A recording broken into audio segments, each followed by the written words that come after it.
toujours vivre le monde. Scientifique, Billy le Kamalobana Ebele.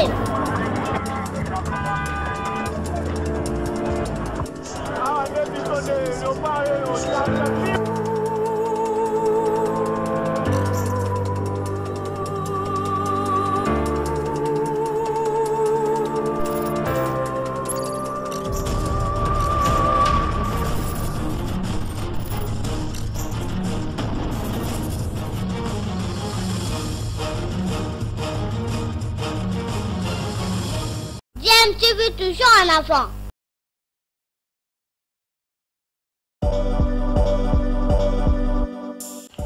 Vous êtes sur DMTV, bonjour ou bonsoir, tout dépend de l'heure à laquelle vous nous suivez. Tout plaisir est pour nous de vous retrouver, mais surtout de savoir que vous êtes nombreux en train de suivre votre chaîne YouTube DMTV. DMTV qui vous propose l'actualité, vous propose également des analyses et des réflexions sur des sujets d'actualité, sur des faits sociaux, tout simplement sur des réalités que nous observons ici chez nous en République démocratique du Congo.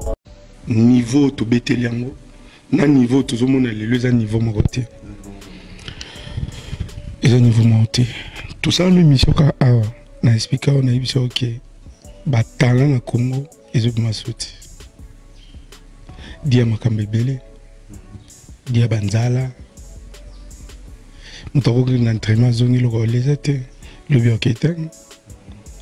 Dia ba passe ba souffrance les kana na mboka na biso. Vie ya makambo ba ose la biso pe na mboka neti na zwi kaya kote na biso na njili na lubango yango banda kala depuis ba la biso boulevard Kimbuta njili bimsa su banante bimsa su batalante mais qui bien te tozolobi depuis ba sabi couloir Kimbuta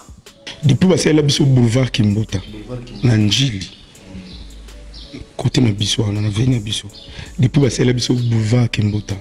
ba talib maso na njilité njili ando biso talibeli to ando benga Brésil to ando benga pe na Brésil njili na biso et bien si ba tala ya osakanati banda ku banda ba vie mbweko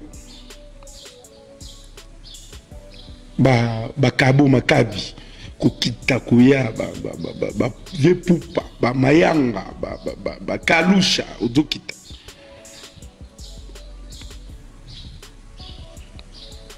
oiti ba biso ba deyo suka na ngoka ba deyo moi mukie bimaki ba Jimmy ba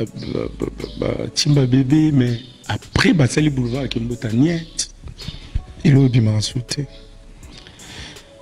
on est la biso ma place au Sénégal qui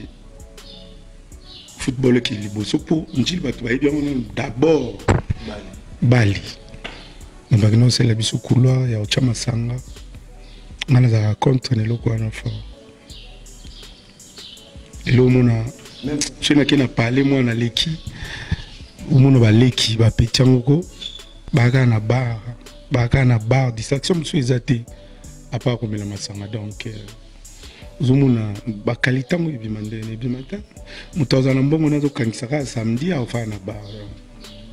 ça passe mais na yo qui président de la République à lobi ba otonga stade na place à Sainte-Thérèse ba 60 000 places on a bonne nouvelle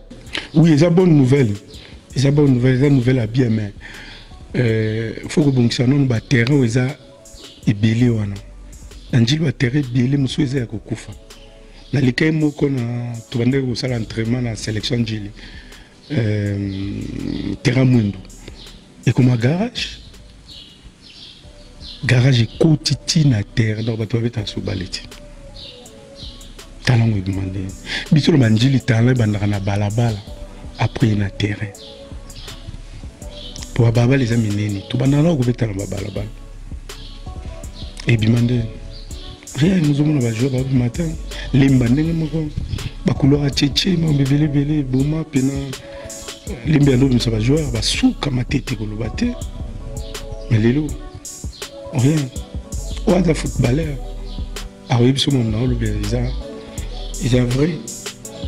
mais on a un sentiment pour na toucher ton